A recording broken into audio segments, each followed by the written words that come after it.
Assalamualaikum warahmatullahi wabarakatuh. Bye.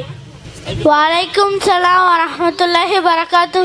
Bye. நல்லா இருக்கீங்களா பாய்? நான் நல்லா இருக்கேன் பாய். நீங்க எப்படி இருக்கீங்க? நல்லா இருக்கேன் பாய். அல்ஹம்துலில்லாஹ். நல்ல தலைவர்களை பற்றி சொல்லுங்க பாய். ஆச்சரியமா இருக்கு. நல்ல தலைவர்களை பற்றி சொல்லிக் கொடுக்க நினைக்கிறீங்க? ஆமா பாய், நல்ல தலைவர்களை பற்றி தெரிஞ்சு கொண்டாதான் நாளைக்கு சிறந்த மனிதர்களா வர முடியும். சரிங்க பாய், இப்படி நினைக்கிறது ரொம்ப நல்ல விஷயம் தான். அல்ஹம்துலில்லாஹ். எங்கள் மதரசாக்கு வாங்க பாய், அங்கே ஆண்டு விழா நடக்குது. நீங்கள் கேட்ட தலைவர்களை பற்றியும் இன்னும் பயனுள்ள நிறைய விஷயங்களை தெரிஞ்சு கொள்வீர்கள். சரி வாங்க பாய் போகலாம். நம் உயிரிலும் மேலான முஹம்மது நபி ஸல்லல்லாஹு அலைஹி வஸல்லம் அவர்களை பற்றி முதல் கற்றுக்கொடுங்கள். முஹம்மது நபி ஸல்லல்லாஹு அலைஹி வஸல்லம் அவர்கள் இந்த மொத்த உலகிற்கும் அல்லாஹ் கொடுத்த அருள்களே ஆகும். நீதிமிக்க தலைவர், அல் அமீன், நம்பிக்கைக்குரியவர், அஸ்ஸாதிக், உண்மையானவர் என்கிற சிறப்பை பெற்றவர். முஹம்மது நபி ஸல்லல்லாஹு அலைஹி வஸல்லம் அவர்களின் தாயார் ஆமினா சிறு வயதிலேயே அனாதையாக வளர்ந்தாலும் சிறந்த மனிதராக வாழ்ந்தார்கள். முஹம்மது நபி ஸல்லல்லாஹு அலைஹி வஸல்லம் அவர்களின் 40 வயதில் அல்லாஹ் அவர்களை நபியாக ஆக்கினார். அடிமைத்தனத்தை போக்கினார்கள். உலக மக்கள் அனைவருக்கும் சிறந்த வாழ்க்கை நெறியை கற்றுக் கொடுத்து மரணித்தார்கள். பிஸ்மில்லாஹிர்ரஹ்மானிர்ரஹீம். முதலாம் கலிஃபா அபூபக்கர் சித்திக் ரலியல்லாஹு அன்ஹு அவர்களை பற்றி கூறுகிறேன்.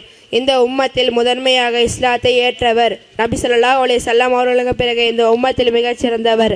2.5 ஆண்டு காலம் கிலாஃபத் என்னும் ஆட்சி பொறுப்பை ஏற்று நடத்தியவர். பிள்ளைகள் அப்துல்லா ரலியல்லாஹு அன்ஹு, அஸ்மா ரலியல்லாஹு அன்ஹா, ஆயிஷா ரலியல்லாஹு அன்ஹா, அப்துர் ரஹ்மான் ரலியல்லாஹு அன்ஹு. நபி ஸல்லல்லாஹு அலைஹி வஸல்லம் அவர்களின் உற்ற தோழர் எண்ணிய சிறப்பை பெறுகிறார். சொர்க்கத்தை கொண்டு நன்மாராயம் சொல்லப்பட்ட நபி தோழர்களின் முதன்மையானவர் ஆவார்.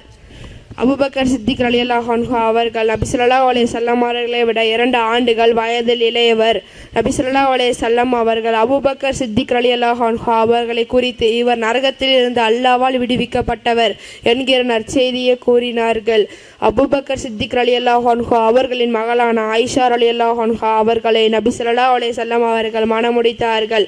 அல்லாஹ்வின் பாதையில் பொருளாதாரத்தை அள்ளி வழங்குபவராக இருந்தார்கள். நபி ஸல்லல்லாஹு அலைஹி வஸல்லம் அவர்களிடம் உங்களுக்கு மக்களிலே பிரியமானவர் யார் என்று கேட்கும் பொழுது அவர்கள் ஆயிஷா ரலியல்லாஹு அன்ஹா என்று பதிலளித்தார்கள்.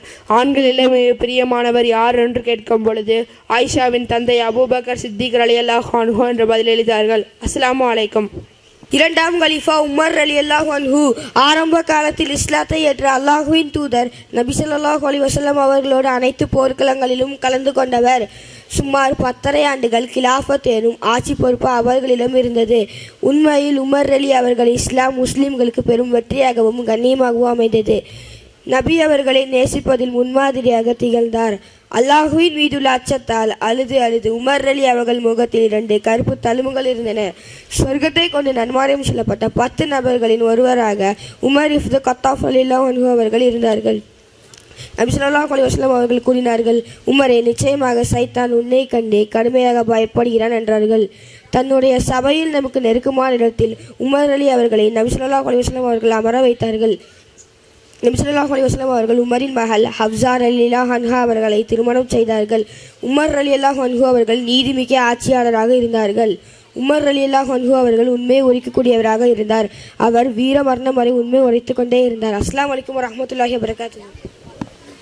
இப்போது 3ஆம் கலீஃபா உஸ்மான் ரலியல்லாஹு அன்ஹு அவர்களை பற்றி கூறுகிறேன். 3ஆம் கலீஃபா உஸ்மான் ரலியல்லாஹு அன்ஹு ஆரம்ப காலத்தை இஸ்லாத்தை ஏற்று அல்லாஹ்வின் தூதர் ஸல்லல்லாஹு அலைஹி வஸல்லம் அவர்களோடு அனைத்து போர்களும் கலந்து கொண்டவர். கிலாஃபத் எனும் ஆட்சி பொறுப்பை சுமார் 12 ஆண்டுகள் தலைமையேற்றி நடத்தினார்கள். நபி ஸல்லல்லாஹு அலைஹி வஸல்லம் அவர்களது 2 பெண் மக்களை திருமணம் செய்த 2 ஒளிகளின் உடையவர் என்கிற சிறப்பை அமைமொழிக்குரியவர். குறைஷி குலப்பெண்கள் தங்கள் குழந்தைகளை கொஞ்சம் போது குறைஷிகள் உஸ்மானை நேசிப்பதை போல் நான் உன்னை நேசிக்கிறேன் என கூறும் அளவிற்கு பெயர் பெற்றவர். உஸ்மான் ரலியல்லாஹு அன்ஹு அவர்கள் சொர்க்கத்தை கொண்டு நன்மாராயம் கூறப்பட்ட நபி தோழர்களின் ஒருவர். உஸ்மான் ரலியல்லாஹு அன்ஹு அவர்களை கண்டு மலக்குகளை வெட்கப்படுவார்கள்.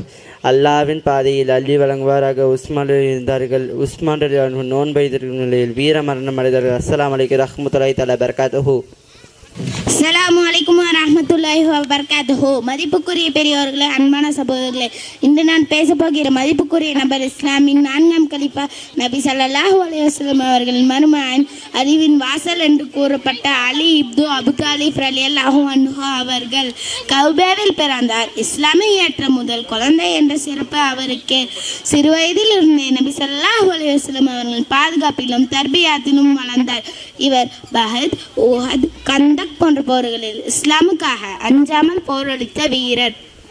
நபி ஸல்லல்லாஹு அலைஹி வஸல்லம் அவர்கள் கூறினார்கள், நான் அறிவின் நகரம், அலி அதன் வாசல் என்று.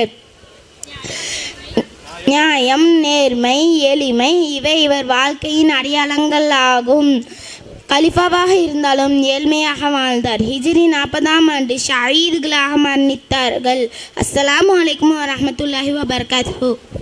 அல்ஹம்துலில்லா, மிக சிறந்த தலைவர்களை பற்றி தெரிஞ்சு கொண்டேன்.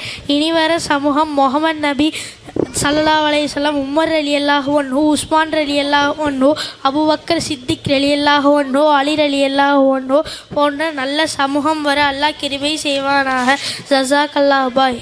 ஜஸாக்கல்லாஹு பாய்.